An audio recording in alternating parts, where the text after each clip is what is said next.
इस लेक्चर में हम लोग पेडिग्री एनालिसिस के बारे में बात करेंगे। सबसे पहले हमें पेडिग्री एनालिसिस में पढ़ने से पहले हमें ये जानना होगा कि हम क्यों पढ़ते हैं पेडिग्री एनालिसिस, क्या इंपॉर्टेंस है इसका, क्या एप्लीकेशन है। तो जब भी हम लोग ह्यूमन जेनेटिक्स को स्टडी करते हैं, अगर हमें एंसेस्ट्रल हिस्ट्री का स्टडी करना है किसके बारे में, जो जेनेटिक डिजीज का ट्रांसमिशन हो रहा है फ्रॉम जनरेशन टू जनरेशन, तो यहाँ पर हम रैंडम मैटिंग नहीं करा सकते हैं, मैटिंग्स को मॉडिफाई नहीं करा सकते। तो इस वजह से हम यहाँ पर एक चार्ट बनाते हैं, उस चार्ट के थ्रू जो भी डिजीज का ट्रांसमिशन है उसको हम लोग क्या करते हैं, स्टडी करते हैं। तो चार्ट को डिजिग्नेट करने के लिए यहाँ पर कुछ सिंबल्स यूज किए जाते हैं, उन सिंबल्स को हम लोग यहाँ पर देखते हैं। टू स्टडी, थोड़ा सा लिख लेते हैं हम लोग, to study transmission of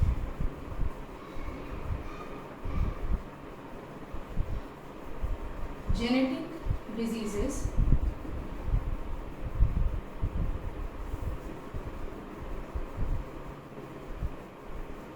from generation to generation।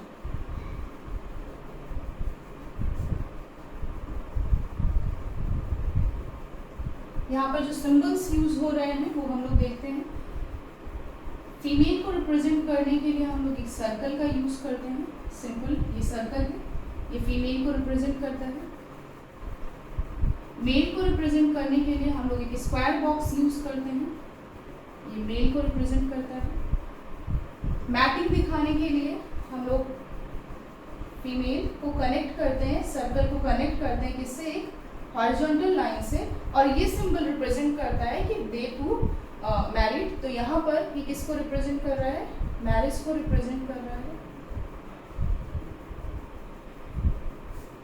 यहाँ पर जो डिजीजेस होती है उनको दिखाने के लिए, डिजीजेस अभी हम लोग पढ़ेंगे तो दो तरीके की होती हैं, या तो अफेक्टेड होंगी या फिर कैसी होंगी, कैरियर, तो वो हम लोग देखेंगे। उसके लिए यहाँ पर जो रिप्रेजेंटेशन होता है, अफेक्टेड है अगर तो इसको पूरी तरीके से ये शेडेड होगा, तो हम इसको क्या बोलेंगे, अफेक्टेड फीमेल। ये रिप्रेजेंट किए करने का तरीका जब हम लोग अभी चार्ट पर एनालिसिस करेंगे। अफेक्टेड फीमेल, फीमेल का ये सर्कल है और अफेक्टेड फीमेल को हम लोग क्या कर दे रहे हैं, यहाँ पर शेडिंग। इसी तरीके से अफेक्टेड मेल को रिप्रेजेंट करने का तरीका क्या है, अफेक्टेड मेल।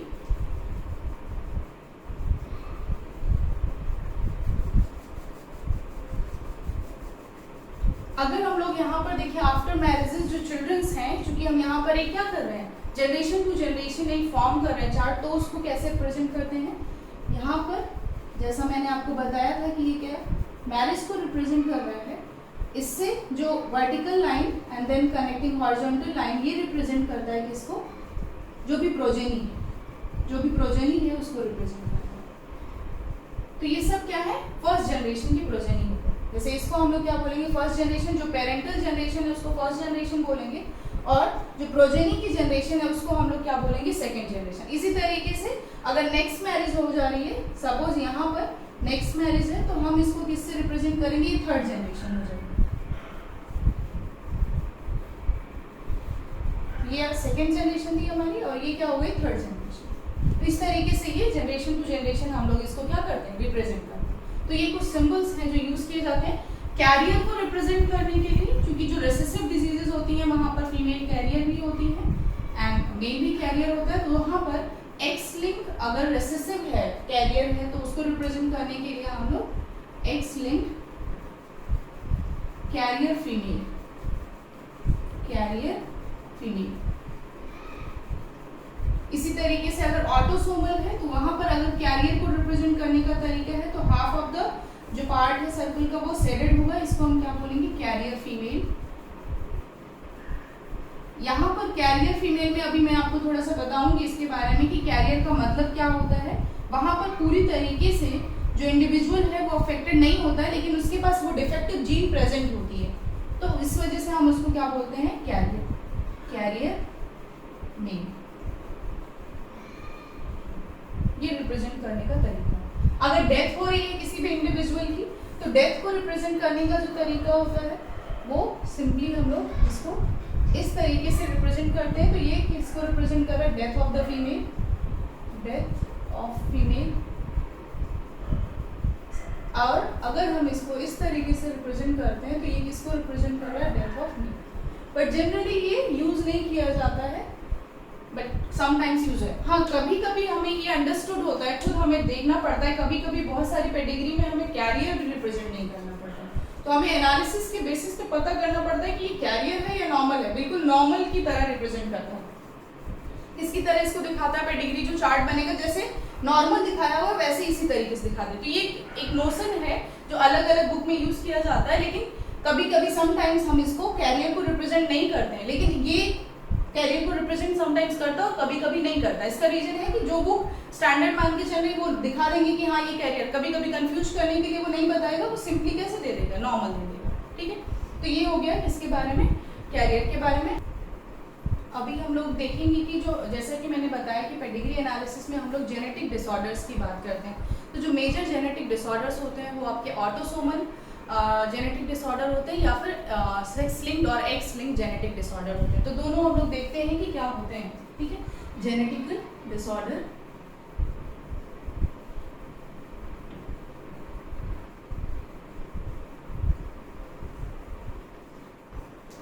यहाँ पर आपको दो कैटेगरी मिलेंगी, एक autosomal disorder and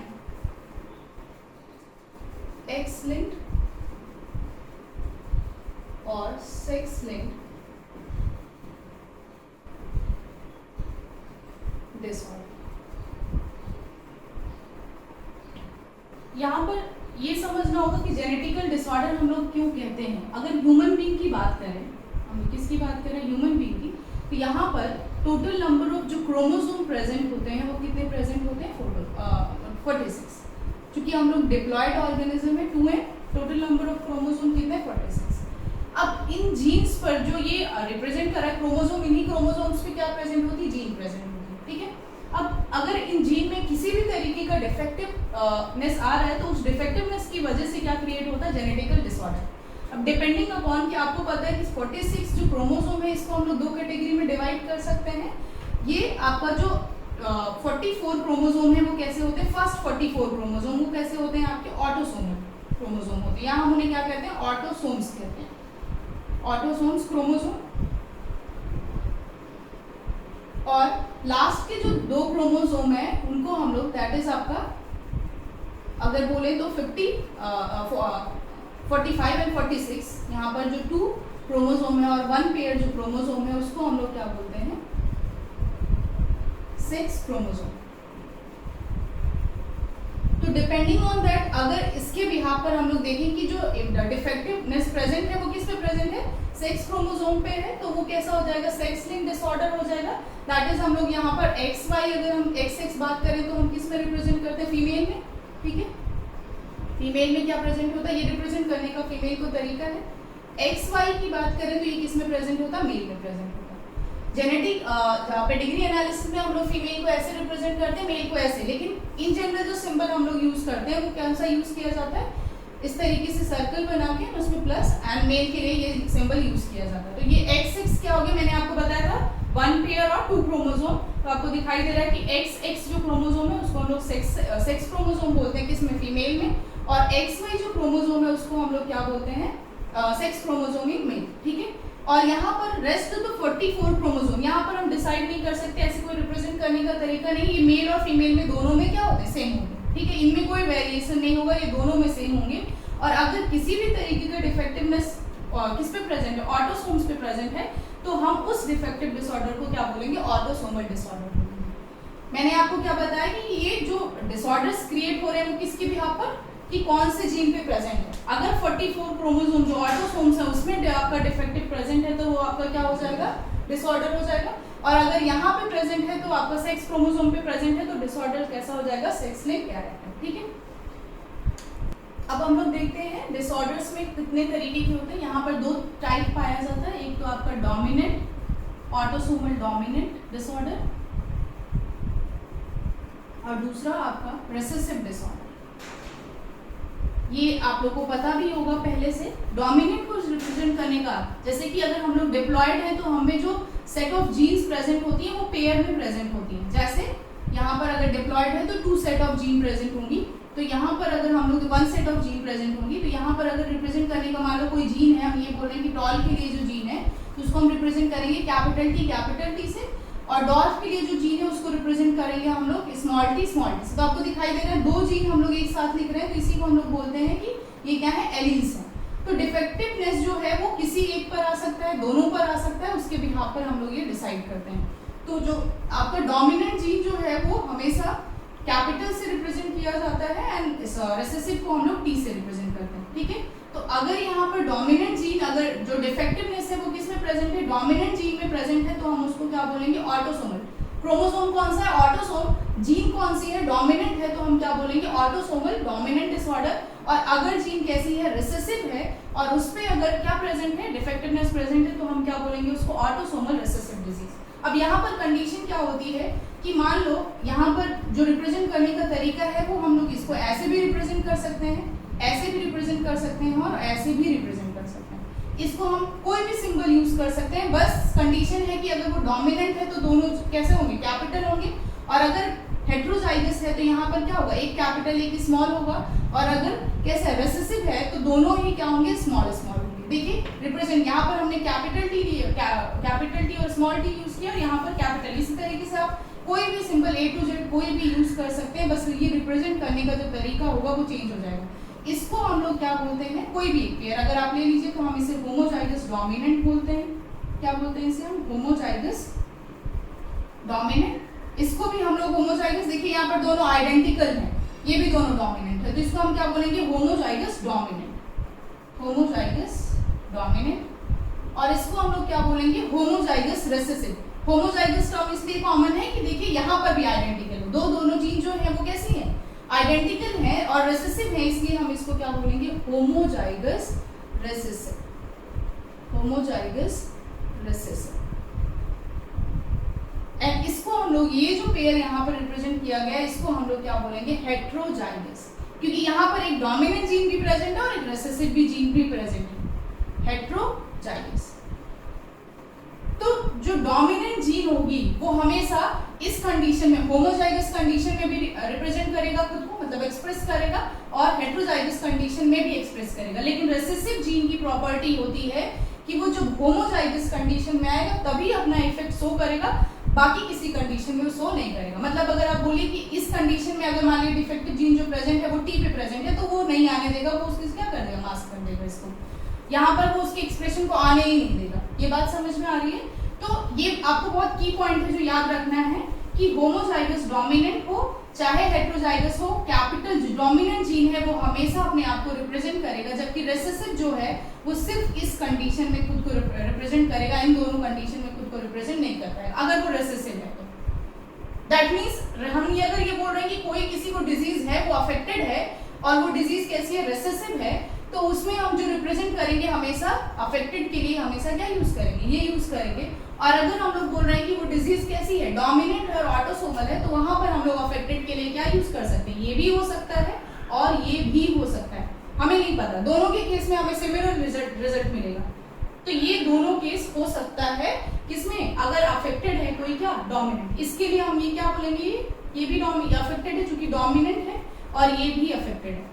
career case के अगर मान लो कोई जीन रेसेसिव है, उस सिचुएशन में क्या होगा, ये वाला कंडीशन जो होगा वो कैरियर को रिप्रेजेंट करेगा, क्योंकि मैंने अभी आपको बताया जो डिफेक्टिव जीन है वो कौन सी है, रेसेसिव है, इस पे प्रेजेंट होगा, इस पे प्रेजेंट नहीं होगा, तो ये अपना एक्सप्रेशन नहीं दिखा सकता है, लेकिन ये डिफेक्टिव जीन साथ में प्रेजेंट है, तो हम इसको क्या बोलेंगे, कैरियर।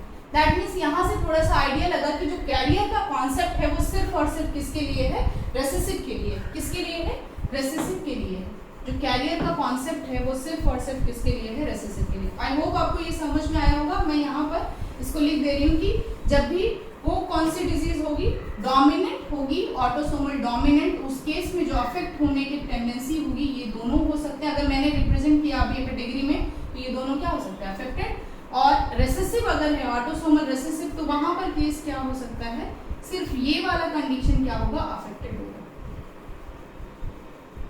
ये अफेक्टेड नहीं होगा। अगर ऐसा है तो अफेक्टेड नहीं होगा, ये अगर इसमें ऐसा है तो ये क्या होंगे, इसको हम लोग क्या बोलेंगे, नॉर्मल बोलेंगे, और इसको क्या बोलेंगे, कैरियर बोलेंगे। ये बात आपको समझ में आनी चाहिए। और ये अगर है तो इस सिचुएशन में अगर वो डोमिनेंट है जी, तब इस सिचुएशन में ये कैसे होंगे, अफेक्टेड होंगे, और ये वाले क्या होंगे, इसके लिए नॉर्मल होंगे।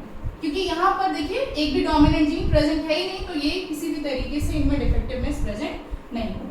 इसी तरीके से अब हम लोग इसके बारे में देखेंगे, एक्स लिंक के बारे में देखेंगे, ठीक है। ये बात आपको याद रखनी है। यहाँ पर भी अभी आपको बताया था, यहाँ पर तो हम आसानी से रिप्रेजेंट कर सकते हैं XX क्रोमोसोम और XY क्रोमोसोम। अगर डोमिनेंट है, यहाँ पर केस कैसा है, डोमिनेंट है, तो दूसरा केस क्या हो सकता है, यहाँ पर रेसेसिव केस हो सकता है। रेसेसिव के केस में फिर भी ऐसे ही रिप्रेजेंट करेंगे हम XY। अब यहाँ पर कंडीशन ये है कि अगर डोमिनेंट है, यहाँ पर जो रिप्रेजेंट करने का अगर किसी जीन में डिफेक्टिव है, तो यहाँ पर हम स्टार यूज कर सकते हैं, कोई सिंबल यूज कर सकते हैं। मान लो कोई किसी को हीमोफीलिया के बारे में आप लोग जानते हैं, एक्स लिंक डिसऑर्डर है, एक्स लिंक रेसेसिव डिसऑर्डर है, तो इसको रिप्रेजेंट करने का तरीका क्या होगा, यहाँ पर हम क्या लिख सकते हैं, H लिख सकते हैं, या आप इसको मार्क कर सकते हैं किससे, C से। तो ये रिप्रेजेंट करेगा किसके पास हीमोफीलिया का डिफेक्टिव जीन प्रेजेंट है, ठीक है। अगर दोनों पे प्रेजेंट है, तो चूंकि मैंने आपको बताया रेसेसिव है, तो ये क्या होगा, अफेक्टेड होगा। और अगर ये कंडीशन है, तो चूंकि इसके पास एक ही एक्स क्रोमोसोम है, ये भी क्या होगा, अफेक्टेड होगा। ये कंडीशन क्या होगी, मान लो किसी के पास ऐसा है कंडीशन कि सिर्फ एक ही एक्स क्रोमोसोम पे डिफेक्टिव जीन प्रेजेंट है, दूसरे पे नहीं है, तो ये क्या हो जाएगा, कैरियर। किसके केस में, अगर रेसेसिव का केस है, तब यहाँ पर ये क्या हो जाएगा, कैरियर। और यहाँ पर ये कंडीशन क्या हो जाएगी, XY, ये कंडीशन क्या हो जाएगी, नॉर्मल। ये किसके लिए है, रेसेसिव के लिए। ये किसके लिए है, रेसेसिव कंडीशन के लिए।